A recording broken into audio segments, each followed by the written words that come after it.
بسم اللہ الرحمن الرحیم۔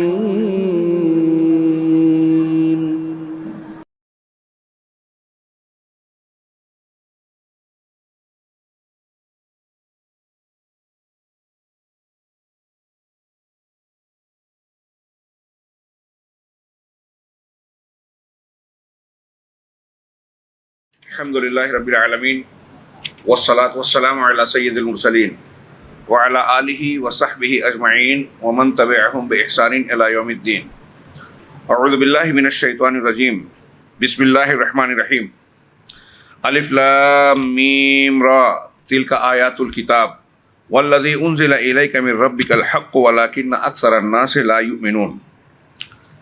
محترم حاضرین، سورہ یوسف کے بعد سورۃ الرعد ہے۔ ہم اس سے متعلق کچھ گفتگو کریں۔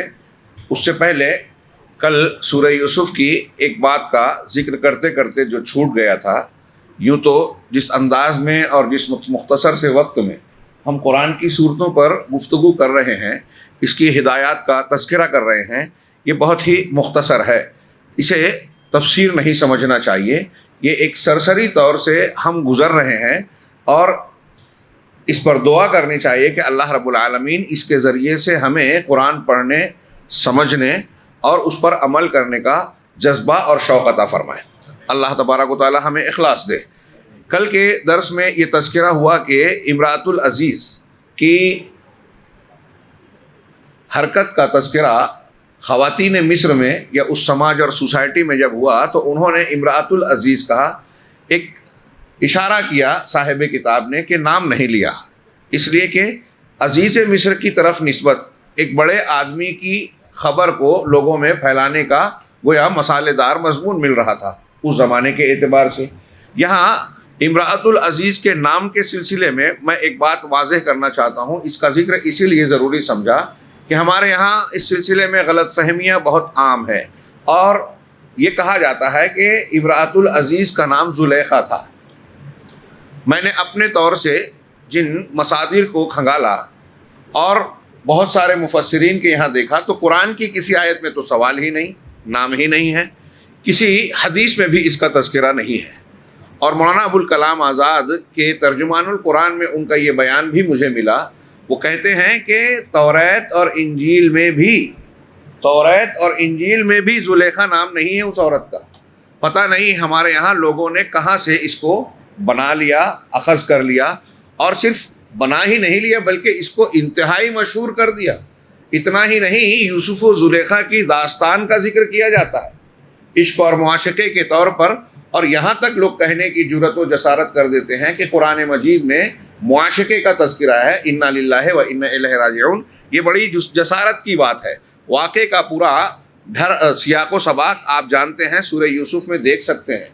بعض اہل علم نے یہ بھی بیان کیا کہ اگر کسی کو لگتا ہے کہ ایک عورت کا ایک آدمی کی طرف مائل ہونا اس کا تذکرہ قرآن میں ہے تو اس میں کردار کے اعتبار سے ذکر کیا گیا ہے، پھر اس میں جس کا کردار صحیح تھا اس کو اجاگر کیا گیا، جس کا غلط ہے اس کی مذمت کی گئی، اور پھر یہ بھی بتایا گیا کہ کس طریقے سے حقیقت بے نقاب ہوئی۔ اور دیکھا جائے ایک عورت کا یہ کردار جب سر عام دربار میں واضح ہوا اور اس نے خود اعتراف کیا کہ گناہ اور غلطی اسی کی تھی، یوسف کی نہیں، تو یہ ایک بدنامی کی بات تھی، ہاں، اگرچہ اس کا اقدام نہیں کیا۔ پھر یہی نہیں بلکہ یہ بھی کہا جاتا ہے کہ حضرت یوسف اور زلیخا کی بعض میں شادی ہو گئی، یہ بھی کہیں کسی مصدر میں کسی دلیل میں موجود نہیں ہے۔ اور یہ کیسے ہو سکتا ہے کہ ایک شادی شدہ عورت سے ایک نبی اس طرح سے معاملہ کریں، شادی کریں؟ میں نے خود اپنے کان سے بعض علاقوں میں نکاح پڑھاتے ہوئے قاضی صاحب کو سنا کہ وہ دعا دے رہے ہیں نوشا کو اور دلہن کو کہ اللہ تبارک و تعالیٰ ان کے درمیان یوسف و زلیخا کے جیسی محبت پیدا کر دے۔ اللہ اکبر۔ حضرت یوسف علیہ السلام کا معاملہ کیا تھا ہم جانتے ہیں، یہ کوئی ایسی بات نہیں تھی کہ اس کو مثال دی جائے۔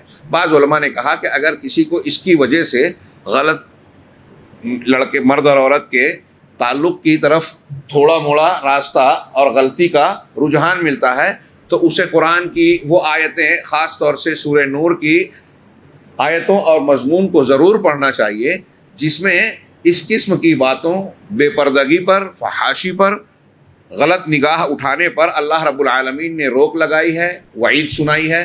اور اگر کوئی زنا کا ارتکاب کر بیٹھے تو غیر شادی شدہ ہے تو اس کے لیے 100 کوڑے اور جلا وطنی کی سزا کا، قرآن کی آیت میں 100 کوڑوں کی سزا کا ذکر ہے، اور حدیثوں میں شادی شدہ کے لیے رجم کا بھی ذکر ہے. لہٰذا اس قسم کی غلط بیانیوں سے خاص طور سے اللہ کے کلام کے سلسلے میں انسان کو بچنا چاہیے. سورۃ الرعد، اس کا نام رعد ہے، جو اسی سورے میں موجود قرآن کی ایک آیت کی مناسبت سے ہے، جس میں اللہ رب العالمین نے فرمایا هو الذی یریکم البرق خوفا وطمعا وینشئ السحاب الثقال.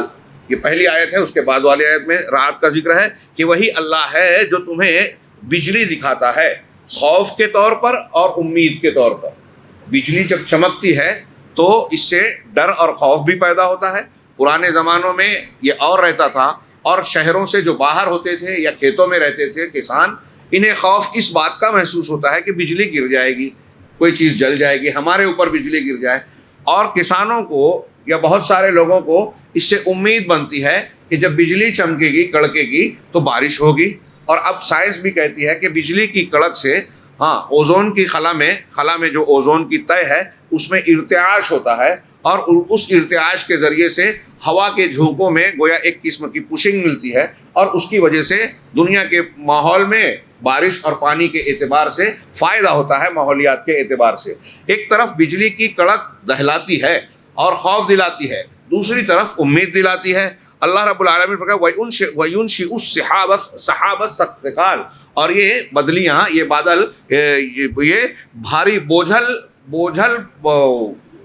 بدلیوں کو، یعنی ایسے بادل جس کے اندر پانی ہو اس کو اٹھا لاتی ہیں.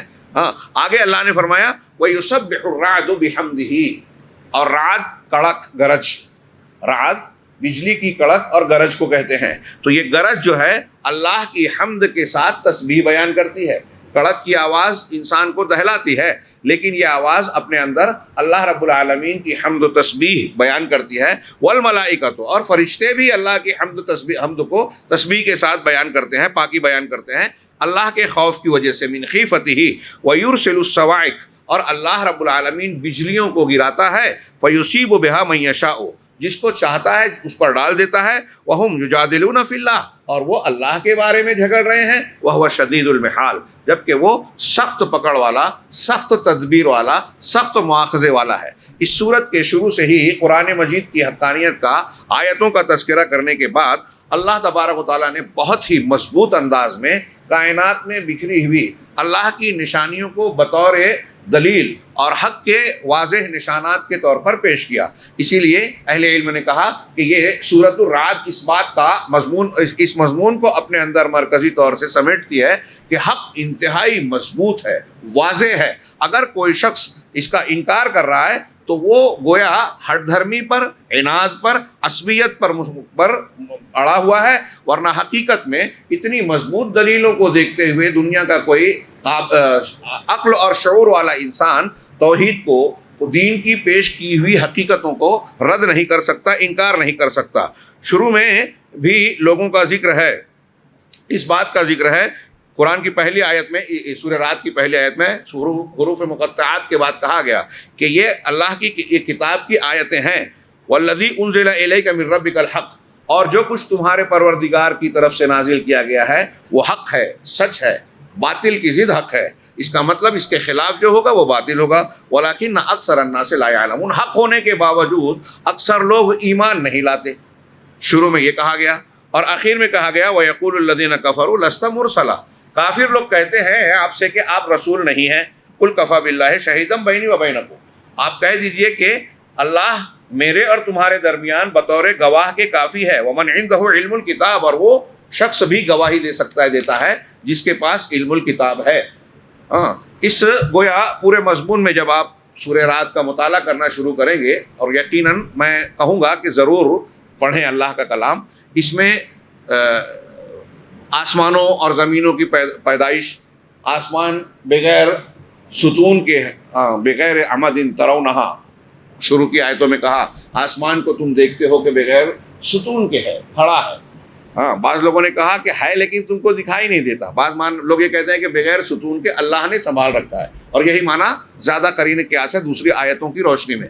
اسی طریقے سے اللہ تبارک و تعالیٰ نے سورج، چاند، دن اور رات کی گردش، انسانوں کے تعلقات، حمل کا ٹھہرنا، حمل کی کمی اور بیشی کا ہونا، اور زمین میں چشموں کا جاری کرنا، پھلوں اور درختوں کا اور باغات کا اگانا، ایسی بہت سی چیزوں کو بطور دلیل پیش کیا ہے۔ چنانچہ اللہ تبارک و تعالیٰ کی کائنات میں بکھری ہوئی ان آیتوں کا اگر کوئی مشاہدہ کرے اور اس میں غور و فکر کرے تو یہ رب تبارک و تعالیٰ کی الوہیت کی گواہی دے گی اور اللہ کے دین کی حقانیت کو بیان کرے گی۔ دوسرے اس مضمون میں، اس سورہ مبارکہ میں کہیں اشارتاً اور کہیں کچھ ہلکا سا تذکرہ کر کے پچھلی جھٹلانے والی امتوں کی ہلاکت کے بارے میں تذکیر اور یاد دہانی کرائی گئی ہے اور ان کے برے انجام کا ذکر کیا گیا ہے، جس کا بار بار پیچھے ذکر ہوا کہ یہ کوئی ایسے ہی واقعات رونما نہیں ہو گئے۔ ہمارے یہاں آج کوئی زلزلہ آتا ہے، طوفان آتا ہے، سونامی اور کوئی ایسا واقعہ پیش آتا ہے تو لوگ اس کے سائنسی اسباب کو تلاش کرتے ہیں۔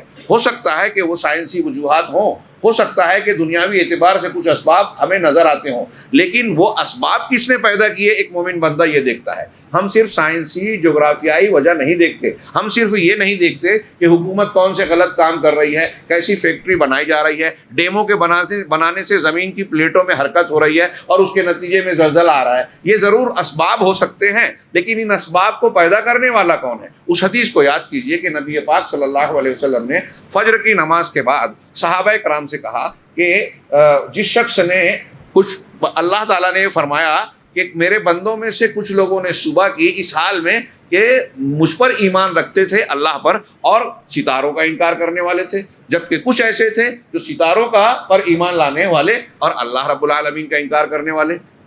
تو اس کی وضاحت کی نبی کریم صلی اللہ علیہ وسلم نے کہ رات میں بارش ہوئی، جس نے یہ کہا کہ بارش اللہ نے برسائی، اس کے فضل اور رحمت سے بارش ہوئی، وہ اللہ پر ایمان رکھنے والا ستارے کا کافر ہے۔ اور جس نے یہ کہا کہ ستارے سے بارش ہوئی، فلاں ستارے سے بارش ہوئی، اس نے ستارے پر ایمان لایا، اللہ کا انکار کیا۔ ستارہ بارش کا سبب نہیں ہے، جو سبب نہیں ہے اس کو سبب ماننا شرک ہے، جو سبب ہے اس کو اصل ماننا بھی شرک ہے۔ ڈاکٹر کے علاج سے آپ شفا پا رہے ہیں تو ڈاکٹر ذریعہ بنا، آپ کو کہنا چاہیے الحمدللہ فلاں ڈاکٹر کے علاج سے شفا مل گئی، اللہ نے فلاں ڈاکٹر کے ذریعے سے شفا دے دی۔ اس قسم کا جملہ اگر آپ یہ کہتے ہیں کہ ڈاکٹر نہ ہوتا تو میرے ابا بچتے نہیں، یعنی ڈاکٹر نے بچایا، وہی اصل ہے، تو چاہے آپ کا عقیدہ نہ ہو، یہ زبان سے آپ کا شرک اصغر ہو جائے گا۔ اگر آپ یہ کہتے ہیں کہ میرے گھر میں کتا تھا ورنہ چوری ہو جاتی، یہ شرک اصغر ہے، حضرت ابن عباس نے بیان کیا وَمِنَ النَّاسِ مَن يَتَّخِذُ مِن دُونِ اللَّهِ أَندَادًا والی آیت میں۔ تو ایسے الفاظ میں بھی استعمال میں ہم کو خیال رکھنا چاہیے کہ کائنات کے تدبیر کرنے والا، کاموں کو چلانے والا اللہ رب العالمین ہے۔ تو یہ اسباب زلزلہ، طوفان، سونامی، چیخ کا آنا، قوموں کا تباہ ہو جانا، اور یہ تو بڑی بڑی باتیں ہیں۔ ایک مومن یہ مانتا ہے، ہم یہ مانتے ہیں کہ اگر ایک پتا بھی کسی درخت سے ٹوٹ کر گر رہا ہے تو وہ اللہ رب العالمین کی کتاب میں ہے، اس کی مشیت اور فیصلے حکم کے بغیر یہ بھی نہیں ہوتا۔ اب اگر یہ یقین ہو تو زندگی بہت آسان ہو جائے گی، صبر آسان ہو جائے گا۔ ہمارے گھر میں کسی کی میت ہو جائے، کوئی بیمار پڑ جائے، کاروبار میں نقصان ہو جائے، کوئی تکلیف پریشانی آ جائے، بندہ یہ مانے گا کہ اللہ رب العالمین کا فیصلہ ہے، سر جھکائے گا کہ اللہ کا فیصلہ ہے، وہ حکیم ہے، مجھے قبول ہے، اعتراض نہیں۔ تو اللہ تبارک و تعالیٰ پچھلی امتوں کی ہلاکت کی جو خبریں ہیں اس میں یہ ماننا چاہیے کہ اللہ نے ہلاک کیا، اپنے قانون کے مطابق ہلاک کیا۔ اب ایک قانون ہم کو پتہ چلا کہ فلاں قوم نے یہ حرکت کی، شرک کیا، تو اس کا یہ انجام ہوا، تو ہمیں یقین کرنا چاہیے کہ آج بھی اگر کوئی شخص یا کوئی امت، کوئی قوم، سماج وہی طریقہ اختیار کرے، برائیاں غالب ہو، تو اللہ کے اس قانون سے وہ بچ نہیں سکتا۔ اللہ کا قانون بدلتا نہیں ہے، جیسا کہ میں نے پہلے ذکر کیا کہ اللہ نے اگر گیہوں، چاول، شہد، زہر، تریاک کے اثرات رکھے ہیں 1000 سال پہلے، ان کا جو اثر تھا آج بھی وہی ہے۔ تو ایسے ہی ہمارے اعمال، اچھے اعمال کا اچھا نتیجہ، برے اعمال کے برے نتائج طے شدہ ہیں۔ اسی طرح اس سورہ میں عقل کے استعمال کی فضیلت بتائی گئی ہے اور اصحاب عقول کی صفات اور ان کی جزا بتائی ہے۔ عقل کا استعمال صحیح، لیکن اس کے دائرے میں، جو کام جس کا ہے وہی کرنا چاہیے۔ عقل کے ذریعے سے ہم قرآن کی حقانیت، اللہ رب العالمین کی عظمت و کبریائی کا نشان جان سکتے ہیں، ہم رسول کی سچائی کو جان سکتے ہیں، شریعت کی کئی حکمتوں کو سمجھ سکتے ہیں، لیکن غیبیات کے حقائق کو جان لیں، یہ عقل کا دائرہ نہیں ہے۔ حضرت عبد الرحمن بن خلدون نے لکھا کہ اگر کوئی شخص اپنے عقل سے غیب پر ایمان والی چیزوں کو تولنا چاہتا ہے تو وہ ایسا ہی ہے جیسے سونا تولنے کے چھوٹے سے ترازو پر پہاڑ کا وزن تولنے کی کوشش کر رہا ہے۔ ہماری عقل چھوٹی ہے، غیبیات کا معاملہ بڑا ہے۔ ایسی بہت ساری چیزیں ہیں جو ہمارے سامنے ہیں اور اس کی کئی حقیقتیں، کئی پہلو ہم نہیں سمجھ پاتے لیکن ماننے پر مجبور ہیں۔ روح کا معاملہ، انسان کے یہ بجلی کا کرنٹ جو آپ لائٹ جل رہا ہے اس میں بجلی ہے لیکن ہمیں نظر نہیں آتی۔ اگر کوئی ہم سے کہے کہ آپ اسے ثابت کیجئے کہ اس میں کرنٹ میں جا رہا ہے تو سوائے اس کے کہ یہ کہیں کہ چھو کے دیکھیے، ہم اس کو دکھا نہیں سکتے، سمجھا نہیں سکتے۔ تو ایسی بہت سی چیزیں ہیں چھونے سے معلوم پڑ رہی ہے، دکھائی نہیں دے رہی ہے، اور ایسی بہت سی چیزیں ہیں جس کو دلیل کے طور پر پیش کیا جا سکتا ہے۔ تو پتہ یہ چلا کہ عقل کا ایک دائرہ ہے۔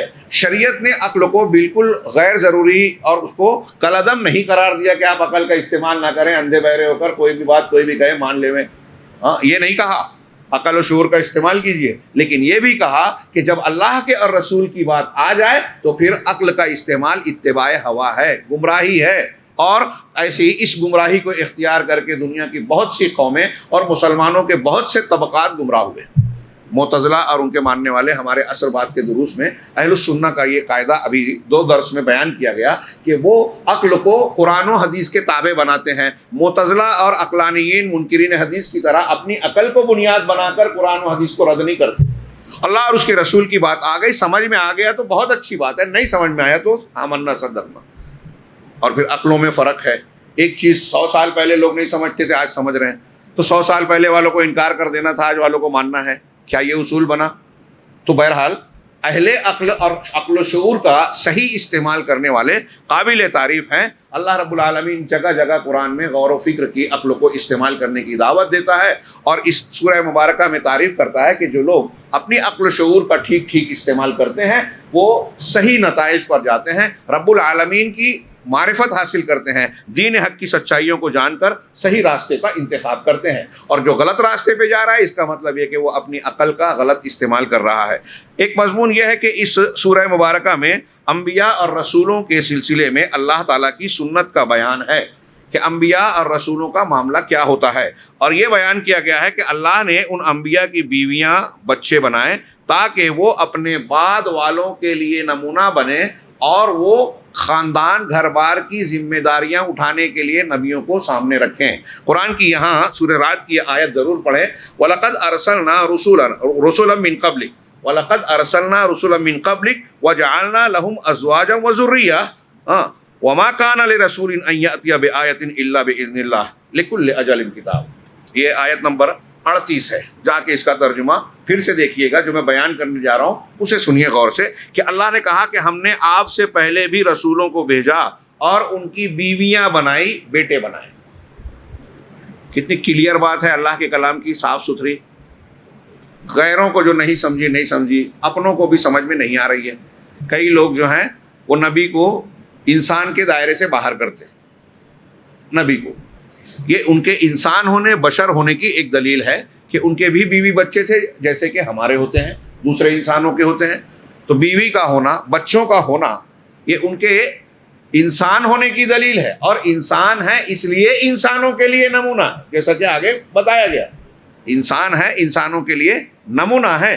دنیا میں اگر آپ دیکھیں بعض مذاہب نے روحانیت اور دینداری کا راستہ جب بتایا کہ ہمیں روحانیت میں اعلیٰ مقام حاصل کرنا ہے تو انہوں نے یہ کہا کہ دنیا داری سے تیاگ حاصل کیا جائے، سنیاس لیا جائے، رہبانیت اختیار کی جائے۔ عیسائیوں میں دیکھیے، بڑا دلچسپ، امام باقر لانی کا ایک عیسائی بادشاہ نے مسلم خلیفہ سے کہا کہ آپ کوئی عالم بھیجیے، ہم اسلام اور عیسائی مذہب سے متعلق بات کرنا چاہتے ہیں، ہمارے کچھ پادری آپ سے بات کریں گے۔ امام باقر لانی کو بھیجا گیا، اور اس کے بعد جب بادشاہ کے دربار میں پہنچے، اور یہ ان کا واقعہ ہے جو بعد میں کہانیوں میں، فلموں میں لیا جاتا ہے کہ جھک کے آئے، یہ مسلمان عالم آ رہا ہے، جھک کے آئے، اس کے لیے چھوٹا دروازہ کھولو، دربار کا بڑا دروازہ بند کر دو۔ کہتے ہیں کہ ہمارے جو جہانگیر کے سامنے مجدد الفسانی جن کو کہا جاتا ہے، ان کے ساتھ بھی ایسا ہوا، ان کے ساتھ بھی ہوا کہ فرشی سلام نہیں کریں گے۔ تو بہرحال وہ چھوٹا دروازہ کھولا گیا، جب جانے لگے تو ان کو فوراً احساس ہو گیا کہ جھکنا پڑے گا، تو پہلے پیر اندر ڈالا۔ بہرحال وہ اندر گئے، بادشاہ کے پاس جو ہے عیسائی پادری بیٹھے ہوئے تھے، ان سے ملاقات کر کے، جیسے ہمارے یہاں سلام علیک صلاح خیر خیریت ہوتی ہے، تو خیریت پوچھنے ہوئے انہوں نے پادری سے کہا کہ آپ کے بیوی بچے کیسے ہیں، آپ کے بیوی بچے کیسے ہیں؟ تو وہ بھی چمک گئے اور بادشاہ سلامت بھی ٹیڑھے ہو گئے. کہا آپ کو آپ کے خلیفہ نے بھیجا یہ سمجھ کر ہم سب آپ کا استقبال کر رہے ہیں کہ آپ صاحب علم آدمی ہیں، جانکار آدمی ہیں، تو کیا آپ کو ہمارے مذہب کی یہ بنیادی تعلیم اور یہ چیزیں بھی نہیں پتہ کہ جو مذہبی شخصیات ہوتی ہیں ہمارے یہاں، پادری، قسیس، راہبان، راہب جو کہتے ہیں، وہ شادی نہیں کرتے. ان کے یہاں نن ہوتی ہے نا، وہ بھی شادیاں نہیں کرتی. تو کہا ہمارے یہاں شادی نہیں ہوتی، آپ کو پتہ نہیں ہے؟ تو بولے پتہ تو تھا، لیکن مجھے تعجب ہوتا ہے کہ آپ لوگوں نے اللہ کی بیوی بنا دی اور اپنی بیویوں کو حرام کر لیا. حضرت مریم علیہ السلام کو آپ کہتے ہیں نعوذ باللہ کہ اللہ کی بیوی ہے، تو اللہ رب العالمین جو تمام چیزوں سے بالا تر اور پاک ہے اس کی بیوی بنا دی، اور جو انسان ہیں ان کے بارے میں کہا کہ ان کی بیوی نہیں رہے گی. شرمندہ ہو گئے، لاجواب ہو گئے اور سمجھ گئے کہ یہ زیادہ ٹیڑھا آدمی ہے، ہاں نپٹنا مشکل ہے. بہرحال تو ایک چیز یہ کہ ان انبیاء کو دیکھیے، وہاں دیکھیے کہ رہبانیت اختیار کرنے کے چکر میں جو لوگ دینداری اور رہبانیت اور روحانیت کو اعلیٰ مقام دلانے کے لیے یہ کہتے ہیں کہ دنیا کو تیاگ دیا جائے. ہاں وہ ہندوؤں میں چار ورگ ہے، گرہستھ آشرم، 4 آشرم. ہاں پہلا آشرم کیا ہے، پھر اس کے بعد گرہستھ آشرم، پھر اس کے بعد ایک ہے، پھر اس کے بعد سنیاس ہے، بنواسی آشرم، اور پھر سنیاس ہے. اس میں سب کچھ چھوڑ چھاڑ کے نکل جانا ہے. بدھ مذہب میں، جین مذہب میں تیاگ دینا، چھوڑ چھاڑ دینا. ہاں جینی لوگ سب چھوڑ دیتے ہیں، کہتے ہیں یہ اعلیٰ مقام ہے، اور زیادہ تر وہ لوگ بڑھاپے میں چھوڑتے جب آدمی ایسے بھی ریٹائر ہو جاتا ہے. ہاں تیاگ دینا کمال کب ہے؟ جب آپ جوان ہو، تقاضے ہوں کھانے پینے کے، بیوی بچوں کے، اس وقت چھوڑے نا. شادی بیاہ کر لی، بچے ہو گئے، کاروبار لگ گیا، کروڑ پتی بن گئے، اس کے بعد جب بڑھاپے میں سب بچے کاروبار سنبھالے، کہا اب ہم نے تیاگ دے دیا. یہ کون سا کمال ہوا؟ ویسے بھی تو ریٹائر ہو کے گھر میں بیٹھنا تھا. خیر کچھ جوان بھی دیتے ہیں ان کے یہاں جو جوشیلے جذباتی ہوتے ہیں. تو ان کے یہاں یہ غیر فطری اصول ہے. یہ کئی مذاہب میں، جین مذہب میں، بدھ مذہب میں، عیسائیت میں، ایک طرف یہ معاملہ دیکھتے ہیں کہ روحانیت کے نام پہ مادی خواہشات اور فطرت کے تقاضوں کو کچل ڈالا جائے.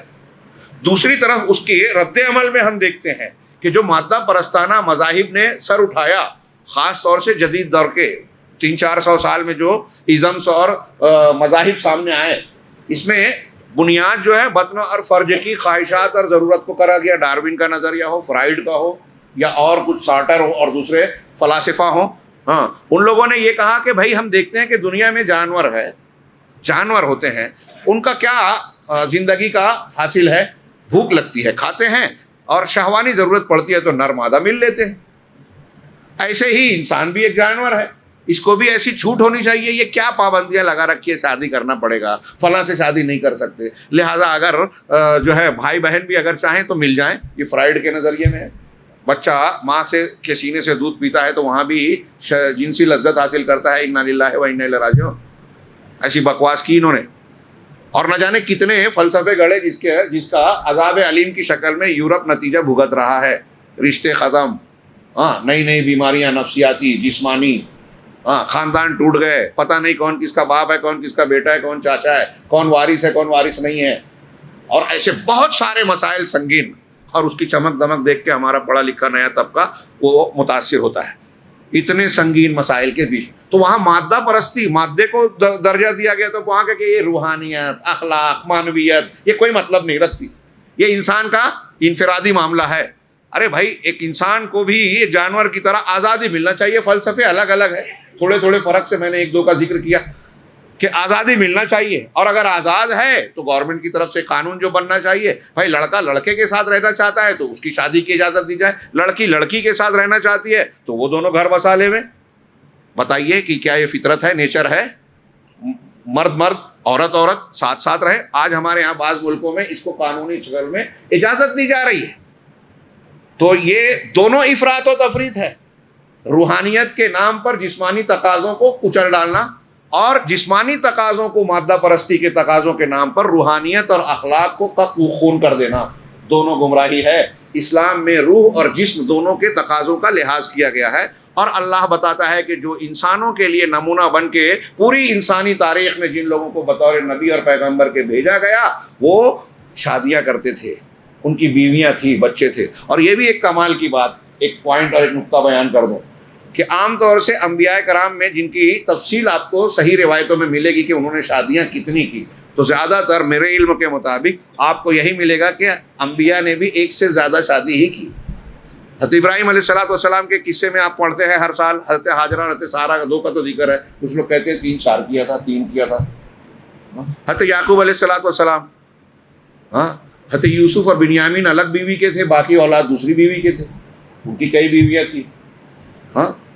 حضرت سلیمان علیہ السلام، ان کی 90 اور 99 بیویوں کا ذکر ہے. حضرت داؤد علیہ السلام کئی بیویوں کا ذکر ہے. یہ تو وہ انبیاء برحق ہیں جو ہمارے یہاں جو دھرم اور مذہب کے لوگ جو اس پر تنقید کرتے ہیں اور جس مذہب کا اثر کی بنیاد پر ہماری مائیں بہنیں اور ہم لوگ جو ہے اس دینی شرعی قانون پر اعتراض کرتے ہیں، ہیلے بہانے سے رد کرنے کی کوشش کرتے ہیں. بہت بڑی جسارت، غور کریں. وہ ارے ہندو دھرم میں جو کالپانک ہی صحیح، کچھ لوگ ہندو کہتے ہیں کہ کالپانک اور تصوراتی کہانی ہے رامائن کی، اور کچھ اس کو مانتے ہیں، لیکن کالپنک مان لے تو رام مندر کا پورا قضیہ اڑ جائے گا، اس لیے اب اس کو رد کرتے ہیں، اس کو آنکھ باندھتے ہیں. والمیکی ڈاکو سے اچھا انسان بنا، اس نے اچھے اور برائی کی کہانی کے طور پر رامائن لکھی اور اس میں بیان کیا. راجا دشرتھ کے یہ بیٹے تھے، اس کی 3-4 بیویاں تھیں. رام کی کئی مائیں تھیں. تو ہندو دھرم میں کرشن کے بارے میں چاروں طرف گوپیاں، بیچ میں کنہیا ہمارے یہاں بولا جاتا ہے. ان کے یہاں جو روایتیں ہیں ان کے مذہب کی میتھالوجی والی، تو اس میں 17,000 بیویوں کا ذکر ہے. یہ اور بھی کچھ کم زیادہ بھی ہے، میں نے جو پڑھا شیخ ضیاء الرحمن صاحب نے ہندو مذہب کی کتابوں سے نقل کیا. 17,000 عورتیں ایک کرشن کی، اور وہ گوپیاں انہی کو بولا جاتا ہے. تو اب سوچئے وہ لوگ اس کو برا مان رہے ہیں دوسری شادی کو. جو دوسری شادی کو برا مانتا ہے وہ ناجائز تعلق کو جائز مانتا ہے. ہمارے سماج میں کوئی زنا کر لے تو آنکھ بند کر کے ہو جاتا ہے، چل جائے گا. اللہ نے جس کو حرام کیا وہ ہم کو چلے گا، لیکن اللہ نے جس کی اجازت دی وہ نہیں چلے گا. تو پھر اللہ کا عذاب آئے گا یا اللہ کی نعمتیں اور انعامات آئیں گے، ہمیں سوچنا ہے. یہی تو امتحان ہے نا. آپ کا جی قبول نہیں کر رہا ہے جس چیز کو اللہ اور رسول نے جس کی اجازت دی ہے، رسول نے عمل کیا ہے. صحابہ کرام میں بھی آپ کو اکثر ملیں گے ایک سے زیادہ ہی کیا. سارے خلفائے راشدین کی کسی کی ایک بیوی نہیں تھی. حضرت علی صرف جب تک حضرت فاطمہ تھے تب تک دوسری نہیں کی، ان کی وفات کے بعد کئی کی انہوں نے. تو پھر اس کو ہم کیوں برا سمجھتے ہیں؟ ہم یہ سوچتے ہیں کہ تنگی آ جائے گی، اس کو بیٹی دے دے تو کہاں سے کھلائے گا؟ وہ کھلائے گا، وہ رزاق ہے، روزی ہے، رزق اس نے طے کیا ہے. اگر غریب کو آپ دے دیں گے تو بھوکے سوئے گی آپ کی بچی؟ ناممکن. یہ ایمان کی کمی ہے، کمزوری ہے حقیقت میں، اور یہ ہمارا امتحان ہے. یہاں اپنے آپ کو دیکھنا چاہیے. تو بہرحال یہ کئی پہلو اس آیت مبارکہ میں ہم دیکھ سکتے ہیں، اور اس میں ان لوگوں کا بھی رد ہے جو انبیاء کرام علیہم الصلاۃ والسلام کو یا کسی ایک نبی اور چند نبیوں کو انسانی دائرے سے باہر مانتے ہیں، اور یہ سمجھتے ہیں کہ اگر ان کو انسان مان لیا تو ان کا درجہ ہم نے کم کر دیا. ہرگز نہیں. اللہ کے نبی صلی اللہ علیہ وسلم کو کہتے ہیں کہ بشر نہیں تھے. اب ہم اگر بشر کہیں قرآن کے اور حدیث کے حوالے سے کہتے ہیں کہ گستاخی کر رہے ہیں. نہیں، آپ گستاخی کر رہے ہیں. آپ اللہ کی بات مان نہیں رہے ہیں. آمنہ اور عبداللہ سے ہماری طرح پیدا ہوئے، ان کی بھی بیویاں تھیں، نبی پاک صلی اللہ علیہ وسلم کی بھی. آپ خود کہہ رہے ہیں میں بشر ہوں، میں رجل ہوں، میں انسان ہوں، میں مرد ہوں، میں بھی تمہاری طرح کھاتا پیتا ہوں، بھولتا ہوں. انسا کما تنسون، میں تمہاری طرح جیسے تم بھولتے ہو میں بھی بھولتا ہوں. ہاں، اللہ رب العالمین نے آپ کو نبوت دی، اور نبوت کے ساتھ کئی خصوصیات دی. نبیوں میں آپ کو سردار بنایا، دنیاوی اعتبار سے آپ کو خصوصیات دی، دینی اعتبار سے خصوصیات دی، میدان محشر میں خصوصیات دی. یہ ضرور درجات ہیں. آپ رحمت للعالمین ہیں، سید المرسلین ہیں، شفیع المذنبین یوم القیامہ ہیں، صاحب حوض کوثر ہیں، سب کچھ ہیں، لیکن انسان ہے. اللہ کے بندے ہیں، اللہ نہیں ہیں، اللہ کی صفات نہیں ہے. اس میں یہ حقیقت بھی آتی ہے کہ عقیدے کو درست رکھا جائے، ہر چیز کو، ہر شخصیت کو اس کے مقام پر رکھا جائے، نہ ان کے درجے سے ان کو بڑھایا جائے نہ گھٹایا جائے. اس میں اسی طریقے سے مثال بیان کی گئی ہے اس سورہ مبارکہ میں، ضرب الامثال، کہ حق کی قوت بیان کرنے کے لیے ضرب الامثال، اور باطل کی پھسپھساہٹ بیان کرنے کے لیے کہ بتایا گیا ہے کہ جو زمین میں، اسی میں بتایا گیا کہ اللہ تعالیٰ زیور دیتا ہے اور یہ دیتا ہے، یہ دیتا ہے، پانی میں آپ کو غذائیں ملتی ہے، اللہ کا یہ بھی انتظام ہے. لوگ کہتے ہیں کہ خوراک، آبادی بڑھے گی خوراک گھٹ جائے گی. تو بہت سے جوابات میں سے ایک جواب یہ ہے کہ اگر دنیا کے سارے انسان مسلسل صرف سمندری غذاؤں پر انحصار کر لیں تو سمندری غذا بھی ختم نہیں ہوگی اور سارے لوگوں کا پیٹ بھرے گا. اور یہ ڈراتے ہیں کہ گیہوں چاول کم پڑ جائے گا, یہ کم پڑ جائے گا, وہ کم پڑ جائے گا. تو بہرحال اللہ رب العالمین نے سمندر میں بہت سی, اس سورہ مبارکہ میں ذکر ہے کہ اس میں سے کچھ ایسی چیزیں نکالتے ہیں آپ جس سے آپ زیور بنتے ہیں, زیور کے طور پر قیمتی چیزیں استعمال ہوتی ہیں, اور مچھلیاں ہیں, غذائیں ہیں. اور پھر حق اور باطل کی ایک مثال دی کہ جو باطل ہے وہ اس کو ٹکاؤ نہیں ہوتا, وہ ٹکتا نہیں ہے, اور جو حق ہے وہ اما ما ينفع الناس فيمكث في الارض فيمكث في الماء, جو لوگوں کو فائدہ پہنچانے والی چیز ہے وہ زمین میں جم جاتی ہے. ایسی کئی مثالیں اللہ رب العالمین نے حق کے لیے دی. چنانچہ نتیجے کے طور پر کہا کہ یہ سورہ مبارکہ ہمارے سامنے کھل کر بہت واضح انداز میں دلائل سے یہ مثالوں اور دلیلوں سے بیان کرتی ہے کہ حق بالکل قوی ہے, واضح ہے, مضبوط اور راسخ ہے. اگرچہ اسے بعض لوگوں کی آنکھیں نہیں دیکھ رہی ہیں, بعض لوگ اس کو سمجھ نہیں پا رہے ہیں, سمجھنا چاہتے نہیں ہیں, اور یہ بھی بالکل واضح ہے کہ باطل انتہائی ضعیف, پھسپھسا اور بودا ہے.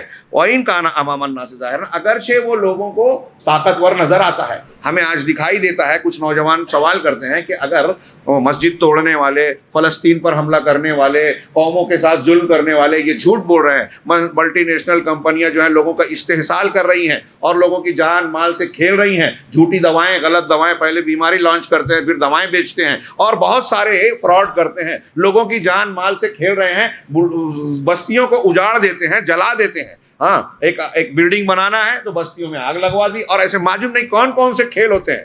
تو پھر یہ پنپ کیسے رہے ہیں, ترقی کیسے کر رہے ہیں؟ تو یہ اللہ رب العالمین کی سنت ہے. میں تھوڑی دیر کے لیے یہاں یہ سمجھانے کے لیے آپ سے بولوں کہ غور کیجئے کہ ایسا تو نہیں ہوا نا کہ فرعون نے مظالم ڈھائے, بنی اسرائیل کے بچوں کو قتل کر رہا تھا, لڑکیوں کو چھوڑ رہا تھا, غلام بنا رکھا تھا, برس کیا نا, تو کیا پنپ گیا؟ اب اس زمانے میں جو زندہ تھا وہ شکایت کر رہا تھا ہماری طرح. موسیٰ علیہ السلام سے کہہ رہا ہے کہ آپ کے آنے سے پہلے بھی ہم ستائے گئے, آپ کے آنے کے بعد بھی وہی حال ہے. پھر حضرت موسیٰ نے کہا کہ تم ایسا کرو, اللہ تمہارے دشمنوں کو ختم کر کے تم کو زمین میں خلافت دے دے گا. تو ہمیں صبر کرنا چاہیے. اللہ کے قانون ایسا نہیں ہے کہ آپ نے غلطی کی اور غیب سے فرشتے نے تماشا مارا اور غائب, ڈھیل دیتا ہے, موقع دیتا ہے, توبہ کر لو, سدھر جاؤ. ہاں, یہ اللہ کی رحمت کا حصہ ہے اور اس کا قانون قدرت ہے. جب ایک آدمی کے خلاف حجت پوری ہو جاتی ہے, اس کی ڈھیل کی مدت ختم ہوتی ہے, تو پھر کتنا بڑا بھی فرعون ہو اس کی رسی اللہ یوں ہی کھینچ لیتا ہے کہ لوگوں کی سمجھ میں نہیں آتا. آسانی سے اسے پوری کائنات کو تباہ کر دینا اس کے لیے کوئی بات نہیں ہے, صرف کن کہنے کی ضرورت ہے. تو یہ لوگوں کو نظر آتا ہے کہ باطل چلتا پھرتا ہے. اور میں ایک بات اکثر کہا کرتا ہوں, ہاں, یہ بھی اپنے حق کی قوت کو, اپنے آپ کو تسلی دینے کے لیے, حق پر جمے رہنے کے لیے یہ بات بھی ذہن نشین رکھنا چاہیے. کئی لوگ ایسے ہیں جو سوچتے ہیں کہ بھائی جو باطل ہے انہی کو کیوں. علامہ اقبال نے جو شکوہ میں کہا تھا, جواب بھی دے دیا تھا کہ کافر کو ملے اور کافر کو ملے حور و قصور, اور مومن کو فقط وعدہ حور, ہے نا. آتا ہے کبھی کبھی دماغ میں, ترجمانی کی انسانی نفس کی. ہاں, علامہ اقبال نے کہ کافروں کو دیکھ رہے ہیں کہ حور و قصور محل مل رہے ہیں اور نہ جانے کیا کیا مل رہے ہیں. ہمارے گھر کی عورتیں ٹی وی چینل پہ, فلموں کے پردے پہ اور دوسری جگہوں پر دیکھ کے اس کو فریفتہ ہوتی ہیں, ہم بھی ایسا کپڑا پہنیں گے, ہم بھی یہ چیز خریدیں گے. شوہروں کو ان کو پریشان کرتی ہیں. تفریح گاہوں پہ جاتے ہیں تو ان کے درمیان دنیا داری کے جذبات کو فروغ ملتا ہے. دین, آخرت, جنت کا شوق نہیں رہتا, دنیا کا شوق. یہ پیدا کیا جاتا ہے, ضرورتیں بنائی جا رہی ہیں. تو میں یہ کہتا ہوں, میں یہ سمجھانا چاہ رہا ہوں کہ باطل پرست قوتیں مزے میں نظر آتی ہیں, محلوں میں نظر آتی ہیں, دولت میں نظر آتی ہیں, قوت اور بظاہر اوپر نظر آتی ہیں دنیاوی اعتبار سے. اور جو لوگ حق والے ہیں, پورے انبیاء کی تاریخ دیکھ لیجئے, چند نبیوں کو چھوڑ کر جن لوگوں کو اللہ نے بادشاہت وغیرہ دیا تھے, سلیمان, داؤد, ہاں, باقی آپ دیکھیں تو ان کے حالات دنیاوی اعتبار سے آپ کو کمزور نظر آئیں گے. تو میں ایک سوال کرتا ہوں لمبی چوڑی تقریر کی بجائے, کہ آپ تھوڑی دیر کے لیے سوچئے کہ اگر فرعون اور موسیٰ علیہ السلام, ایک طرف فرعون کی بادشاہت اور ساری قوت, طاقت, حکومت ہے, ایک طرف حضرت موسیٰ علیہ السلام ہے جن کے پاس دنیاوی اعتبار سے کوئی طاقت قوت نظر نہیں آتی. ہاں, دونوں کو سامنے رکھیے اور یہ سوچئے کہ اگر موسیٰ علیہ السلام فرعون کی طرح اور فرعون کی جگہ ہوتے, حضرت موسیٰ کے پاس وہ حکومت ہوتی جو فرعون کے پاس تھی, وہ فوج ہوتی، لشکر ہوتے، اسباب ہوتے جو فرعون کے پاس تھے، اور فرعون موسیٰ علیہ السلام کی طرح غریب ہوتا دنیاوی اعتبار سے، اس کے پاس طاقت، قوت، فوج کچھ بھی نہ ہوتا، تو کتنے لوگ فرعون کی بات مانتے؟ فرعون کیا یہ ڈیرنگ سے بول سکتا تھا جو اس نے کہا حکومت کی کہ میں تمہارا رب اعلیٰ ہوں؟ جہاں بولتا تو لوگ اسے کچل ڈالتے۔ حق اور باطل میں مقابلہ اسی وقت ہوتا ہے جب حق کو بظاہر قوت ملتی ہے اور انسان یہ دیکھتا ہے کہ اگر ہم سچائی کے راستے پہ جائیں گے تو پریشانی جھیلنا پڑے گی، مصیبت تکلیف آئے گی، صبر کرنا پڑے گا، اور باطل کے یہاں جائیں گے تو ہم کو حلوہ مانڈے ملیں گے، ٹکٹ ملے گا، ہاں الیکشن جیت جائیں گے تو پھر جھوپڑے سے کوٹھی میں آ جائیں گے، تو 4 دن کی چاندنی ملے گی۔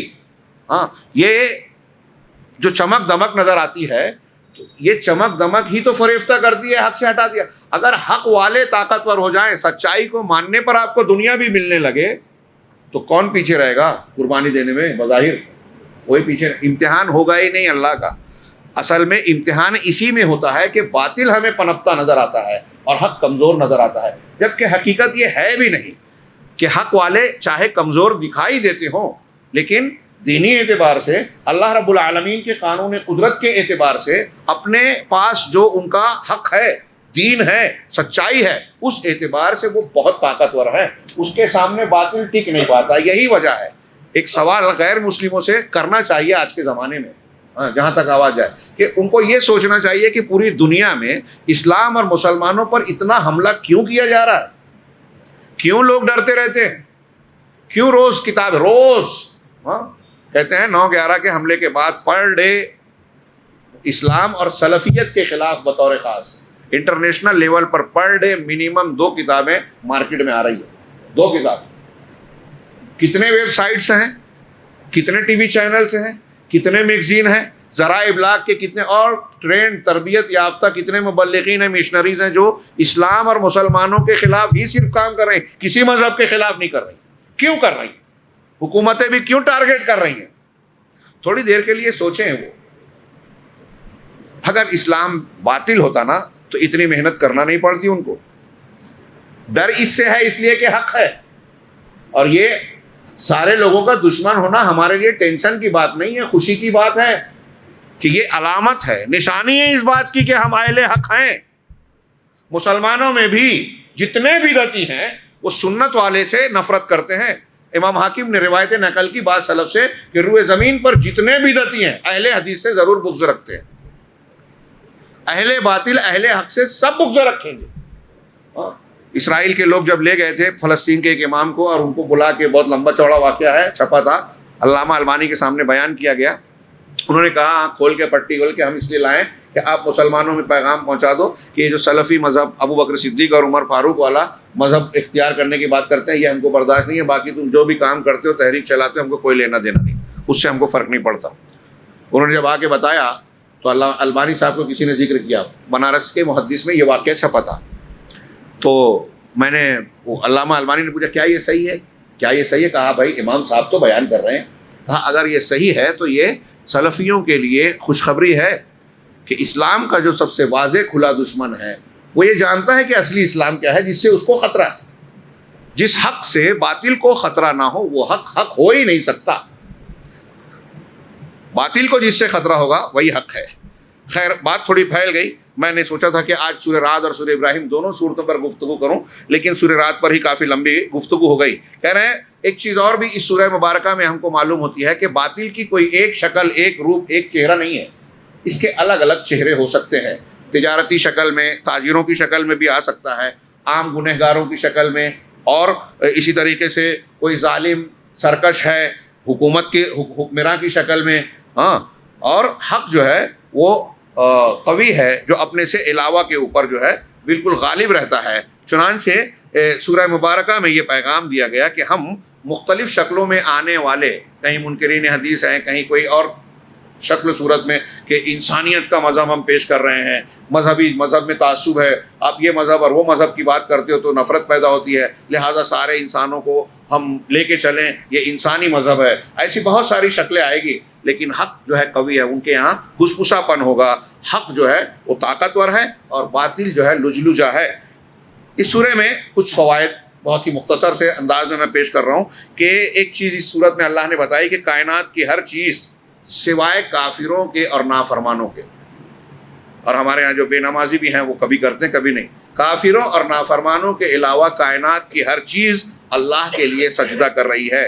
وَلِلَّهِ يَسْجُدُ مَن فِي السَّمَاوَاتِ وَالْأَرْضِ طَوْعًا وَكَرْهًا، چاہے نہ چاہے، خوشی سے یا کراہت سے، ہاں آسمانوں اور زمین کی ساری چیزیں اللہ کو سجدہ کرتی ہیں، وَظِلَالُهُمْ، اور ان کے سائے بھی سجدہ کرتے ہیں، بِالْغُدُوِّ وَالْآصَالِ، صبح اور شام۔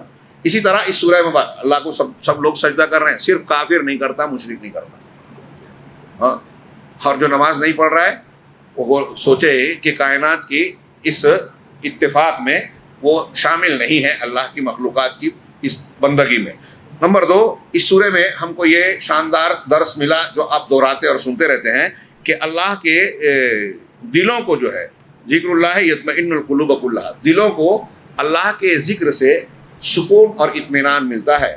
آپ اللہ کا ذکر کریں، یہ آپ کو سکون دے گا، ہاں، حتیٰ یہاں تک کہ کافروں کے قلب بھی، ان کے دلوں کو بھی سکون ملتا ہے۔ آج کے ہمارے زمانے میں بعض لوگ قرآن کریم کی تلاوت کو اس لیے سنتے ہیں کہ اس کے ذریعے سے ان کو نفسیاتی راحت اور آرام محسوس ہوتا ہے۔ امریکہ میں مسلمانوں کی فرم نے سالوں پہلے یہ تجربہ کیا، 25 پیشنٹ ایک جگہ رکھے، دوسرے جگہ 25، تیسرے 3-4 رکھا، ایک کو صرف دوا دی گئی، ایک کو دوا کے ساتھ قرآن سنایا گیا، ایک کو دوا کے ساتھ قرآن بھی سنایا گیا، ان آیتوں کا ترجمہ بھی سنایا گیا۔ سب سے تیز نتیجہ اچھا ہونے کا ان مریضوں کا تھا جن کو قرآن اور ترجمہ سنایا گیا، پھر ان لوگوں کا جو صرف قرآن سنتے تھے، پھر ان مریضوں کا جو صرف دوا کھاتے تھے۔ یہ تجربہ کیا ایک کتاب میں التداوی بالقرآن میں میں نے پڑھا تھا، قرآن کے ذریعے سے دوا علاج کرنا۔ تو بہرحال ایسے اور بھی تجربات ہیں، اور آج یہ کیا گیا ہے، بعض مسلمان لوگ جو ہاسپٹل چلا رہے ہیں وہ مریضوں کو دوا علاج کے ساتھ ساتھ قرآن سننے کی تلقین بھی کرتے ہیں، اور ان کے یہاں یہ انتظام کیا جاتا ہے کہ ریکارڈنگ کے ذریعے قرآن سنایا جائے۔ تو قرآن سے انسان کو دل کو اطمینان ملتا ہے۔ الذین آمنوا وتطمئن قلوبہم بذکر اللہ، الا بذکر اللہ تطمئن القلوب، سورہ رعد کی یہ آیت ہے۔ ہاں، آپ کو سکون چاہیے، اللہ کا ذکر کیجیے۔ ٹینشن کی ایک دعا اللہ کے رسول نے بتائی، اللہ ربی لا اشرک بہ شیئا، اللہ میرا رب ہے، میں اس کے ساتھ شرک نہیں کرتا۔ بخاری کی روایت ہے، کیا ہے، لا الہ الا اللہ العظیم الحلیم، لا الہ الا اللہ رب السماوات و رب الارض، کیا ہے، رب العرش العظیم، لا الہ الا اللہ رب السماوات و رب الارض و رب العرش الکریم۔ یہ 3 جملہ ہے، تینوں میں توحید ہے، اور اس کو غم کا علاج بتایا ہے۔ میں نے دوسرے جملے میں تھوڑی سی غلطی ہوئی، ہاں، تو تینوں کو اس کو غم کا علاج بتایا۔ کیوں؟ اس لیے کہ جب آپ اللہ کا ذکر کرتے ہیں تو آپ کو راحت ملتی ہے، غم چھٹتا ہے۔ تو اللہ کا ذکر کرتے ہیں تو آپ زندگی کے مقصد سے جڑتے ہیں، اپنے مالک سے جڑتے ہیں، اور اللہ کو یاد کرنا، بندے کا مالک کو یاد کرنا سکون کا باعث ہے۔ دنیا میں کوئی دوسری چیز، آپ مسکن دوائیں کھائیں، نیند کی دوائیں کھائیں، اس سے بہتر ہے کہ آپ جو ہے اللہ کا ذکر کریں۔ جن لوگوں کو ایسا لگتا ہے کہ مجھ پر شیطان کا اثر ہے، آصف کا اثر ہے، کسی نے جادو کر دیا، ان کو آپ بتائیے کسی راقی سے رقیہ کرانے کی بجائے صبح شام آپ اللہ کا ذکر کیجئے، انشاءاللہ شیطان قریب نہیں آئے گا، سکون ملے گا، راحت ملے گی۔ ایک اور یہ کہ اللہ تبارک و تعالیٰ کی کائنات میں سنت ثابتہ یہ ہے کہ معاصی سے، گناہوں سے نعمتیں زائل ہو جاتی ہیں۔ آپ کو کوئی نعمت اگر حاصل ہے تو آپ گناہ کریں گے، نعمت اللہ تعالیٰ چھین لے گا۔ فمن ارادہ، تو جو چاہتا ہے کہ اس کو جو نعمت ملی ہے، آپ کو جو دولت ملی ہے، گھر ملا ہے، عزت ملی ہے، یا اور کوئی چیز نعمت ملی ہے، آپ چاہتے ہیں کہ اللہ وہ نعمت آپ کی چھینے نہیں۔ ہاں، مسلمانوں کو جو نعمت ملی ہے مسلمانوں سے چھینے نہیں، تو اپنے سماج سے گناہوں کا صفایا کریں، سب سے ضروری شرک اور بدعت کا صفایا کریں۔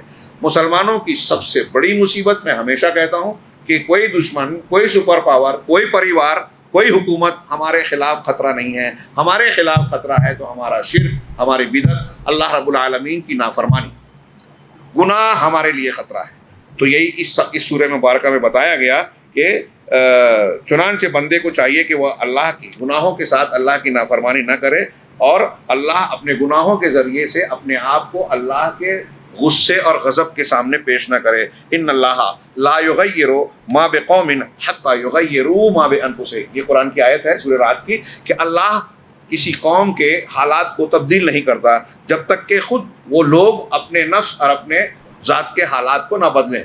اللہ کوئی نعمت دیا تو اس نعمت کو اللہ یوں ہی نہیں چھینتا، جب لوگ جو ہے بدلتے ہیں تو اللہ تبارک و تعالیٰ نعمتوں کو چھینتا ہے۔ اسی طریقے سے اس کی ایک آیت کی روشنی میں صاحب کتاب نے کہا کہ ہمیں عربی زبان پر خاص توجہ دینی چاہیے، سیکھنے کی کوشش کرنا چاہیے، ہاں، اور اس پر توجہ دینا چاہیے، اس لیے کہ یہ قرآن کریم کی لغت ہے اور اس کے سمجھنے کی اساس ہے۔ اس آیت میں، آیت نمبر 37 میں اللہ نے کہا وَكَذَلِكَ أَنزَلْنَاهُ حُكْمًا عَرَبِيًّا وَلَئِنِ اتَّبَعْتَ أَهْوَاءَهُمْ بَعْدَ مَا جَاءَكَ مِنَ الْعِلْمِ مَا لَكَ مِنَ اللَّهِ مِنْ وَلِيٍّ وَلَا وَاقٍ۔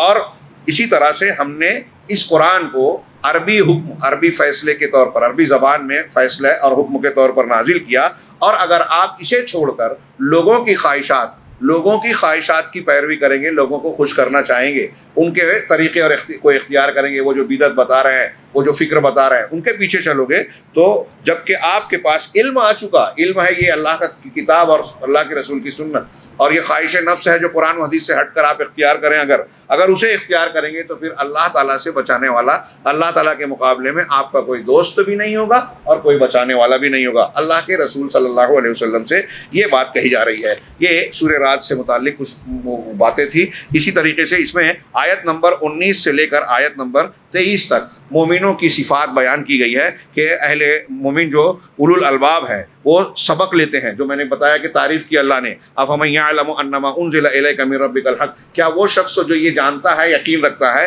کہ رب کی طرف سے جو نازل کیا گیا وہ حق ہے، اس شخص کی طرح ہو سکتا ہے جو اندھا ہے، جو قرآن حدیث کو مانتا نہیں، پڑھتا نہیں، سمجھتا نہیں، وہ اندھا ہے۔ جو جتنا دین کو جانتا ہے وہ اتنا بینائی والا ہے، روحانی اور فراست والا، بصیرت والا۔ ہاں، انما، اللہ نے کہا انما یتذکر اولو الالباب، یقیناً اولو الالباب لوگ نصیحت پکڑتے ہیں، جو عقل والے ہیں۔ اب ایک آدمی کو آپ کتنا بھی چالاک عقل مند سمجھتے ہیں، لیکن اگر وہ تذکیر نہیں لیتا، قرآن کی ہدایات سے محروم ہے، تو وہ بے وقوف ہے، وہ اندھا ہے۔ اللہ نے آگے پھر الذین یوفون، ان اولو الالباب کی تعریف کی اس کے بعد، کہ جو اپنے اللہ کے عہد کو پورا کرتے ہیں، میثاق کو توڑتے نہیں، اور جن چیزوں کو اللہ نے جوڑنے کا حکم دیا گیا ہے، رشتوں کو اور چیزوں کو، اس کو جوڑتے ہیں، اپنے پروردگار سے ڈرتے ہیں اور سوء حساب سے ڈرتے ہیں۔ جس کے اندر یہ ڈر ہوگا اس کی اصلاح ہوگی، وہ اچھا انسان ہوگا۔ اور جو لوگ صبر کرتے ہیں، اپنے رب کی خوشنودی کو چاہنے کے لیے نماز قائم کرتے ہیں، اور جو کچھ اللہ نے دیا ہے وہ کھل کر اور چھپ کر، سرًا و علانیہ، چھپے اور کھلے خرچ کرتے ہیں، اور برائی کا بدلہ، برائی کا دفاع کرتے ہیں اچھائی کے ساتھ، یہی لوگ ہیں جن کے لیے عقبت دار ہے، قیامت کا اچھا نتیجہ ہے، اور یہ ہمیشگی کے باغات میں داخل ہوں گے۔